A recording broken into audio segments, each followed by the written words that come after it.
Mari kita tunduk kepala, kita berdoa. Tuhan, terima kasih atas hari ini. Kami bisa ada di tempat ini karena suatu anugerah-Mu Tuhan. Berkati setiap kami sehingga firman yang ditaburkan kami percaya akan memberikan kesuburan di dalam setiap hati kami. Dan kami juga akan menjadi pelaku-pelaku firman Tuhan. Hanya di dalam satu nama Yesus Kristus. Haleluya. Amin. Oke, puji nama Tuhan. Hari ini saya akan sharing firman Tuhan dengan judul Naik ke Gunung Tuhan. Naik ke Gunung Tuhan itu berbicara masuk di dalam hadirat Tuhan. Dan masuk di dalam hadirat Tuhan itu bukan saja berbicara kita beribadah, kita memuji, memuliakan nama Tuhan. Bukan hanya itu, tetapi lebih dari itu. Dan kata naik ini menurut saya ada satu perjuangan. Ya, karena naik ini adalah satu kata kerja. Suatu perjuangan supaya kita bisa sampai ke atas. Bisa sampai ke gunung Tuhan. Tidak ada kata yang pasif. Karena ketika kita ada perjuangan, pasti ada harga yang harus kita bayar. Sehingga kita bisa naik ke gunung Tuhan. Kita tidak boleh pasif, kita tidak boleh diam saja. Tetapi kita harus mau melangkah di dalam melayani Tuhan. Dan hari ini saya mempunyai syarat, yaitu ada 2 syarat bagaimana kita bisa naik ke gunungnya Tuhan. Kita akan baca di dalam Mazmur 24 ayat ketiga sampai dengan kelima. Nanti saudara akan baca bagaimana syarat supaya kita bisa naik ke gunung Tuhan. Siapakah yang boleh naik ke atas gunung Tuhan? Siapakah yang boleh berdiri di tempatnya yang kudus? Orang yang bersih tangannya dan murni hatinya, yang tidak menyerahkan dirinya kepada penipuan, dan yang tidak bersumpah palsu. Dialah yang akan menerima berkat dari Tuhan, dan keadilan dari Allah yang menyelamatkan dia. Saudara akan lihat tadi di ayat ketiga, ayat keempat, dan ayat kelima. Ayat yang ketiga itu berisi adalah satu pertanyaan, siapa yang bisa naik ke atas gunung Tuhan? Dan itu ada jawaban di ayat yang keempat. Dan ayat kelima itu adalah satu janji Tuhan yang diberikan kepada setiap kita. Nah, seringkali kita hanya menuntut janji Tuhan. Tetapi kita lupa apa yang harus kita lakukan sehingga janji Tuhan itu bisa kita terima. Kita akan membahas satu persatu syarat-syarat supaya kita bisa naik ke atas gunung Tuhan. Yang pertama adalah kita lihat di ayat yang keempat. Yang pertama, kita harus bersih tangannya.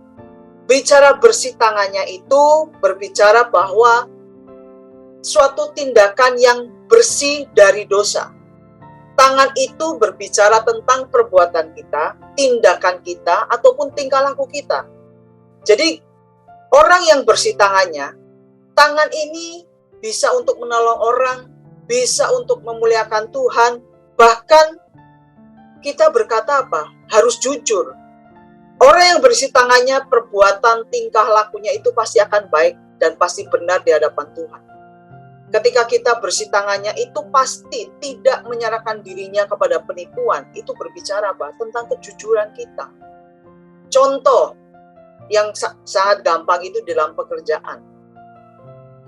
Ketika kita akan mendapatkan satu tender, kalau kita mau berkata jujur, kita harus tahu bahwa kita juga nggak boleh suap. Ketika kita akan mendapatkan satu tender, kemungkinan itu kita akan suap, supaya tender itu bisa kita dapatkan. Tetapi firman Tuhan hari ini mengingatkan bahwa ketika kita mau naik ke gunung Tuhan, kita harus bersih tangannya. Perbuatan kita harus bisa memberkati setiap orang. Kita harus dilepaskan dari dosa-dosa, sehingga tindakan kita pasti akan memuliakan nama Tuhan. Dan sehingga kita bisa naik di dalam gunungnya Tuhan. Bagaimana kita bisa naik di dalam gunung Tuhan? Yang pertama, kita harus bersih tangannya. Yang kedua adalah murni hatinya. Arti kata murni ini berarti tidak ada motivasi apapun di dalam kita melayani Tuhan. Tidak berpolitik di dalam gereja.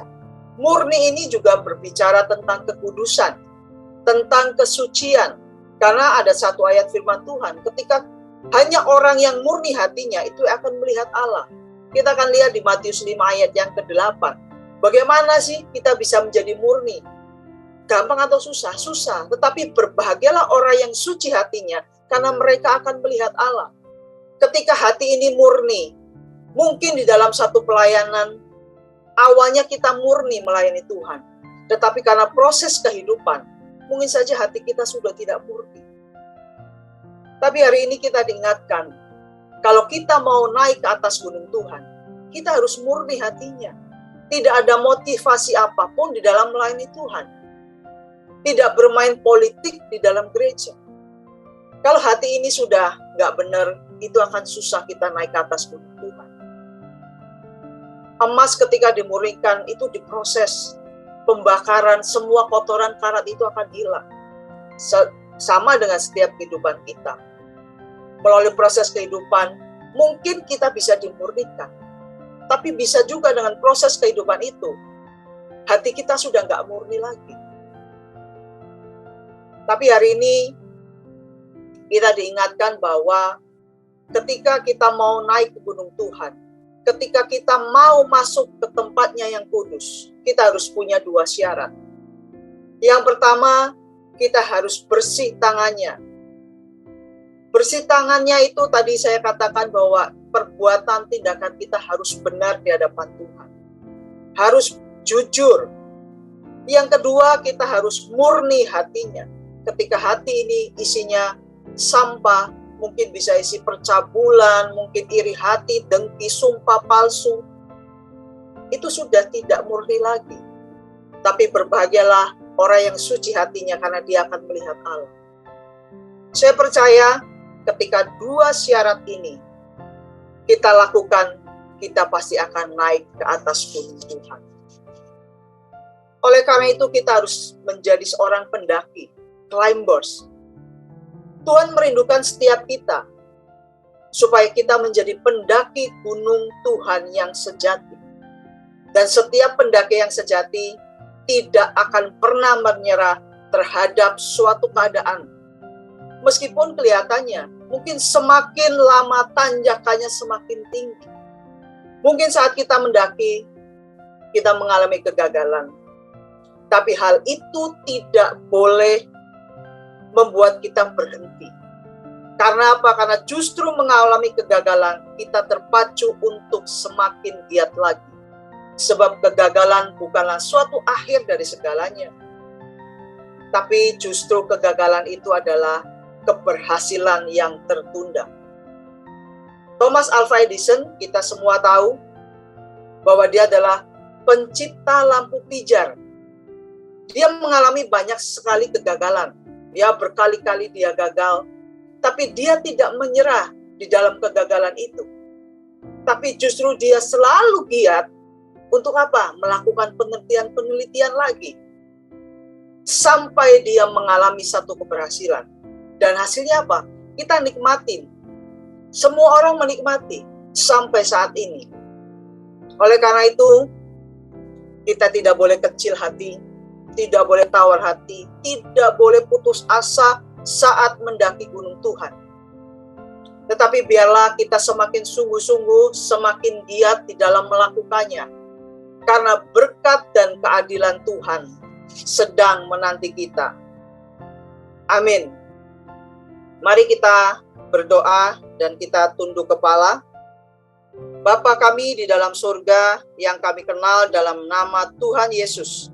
Kami berdoa agar setiap kami mempunyai hati yang taat kepada firman Tuhan. Firman-Mu adalah untuk kebaikan kami. Karena firman-Mu mengandung janji, walaupun terkadang kami tidak mengerti, tetapi pimpinlah kami untuk tetap mampu melakukannya. Mari dekapkan kedua tangan di dada. Jika saudara punya pergumulan, persoalan, tantangan di dalam karir, studi, keuangan, masalah keluarga, kesehatan, apapun juga, termasuk perjodohan, biarlah berkat Tuhan turun ke atasmu dan kekuatan kasih Tuhan turun atasmu. Dan percayalah, Tuhan akan membukakan pintu-pintu berkat serta damai sejahtera Allah menaungimu senantiasa. Saudara terkasih, jikalau ada yang sakit, mari tumpangkanlah tanganmu di bagian yang sakit, supaya menjadi sembuh di dalam nama Tuhan Yesus Kristus. Haleluya, amin. Jika saudara masih membutuhkan pelayanan doa dan konseling, silakan menghubungi nomor di bawah ini. Tuhan Yesus memberkati.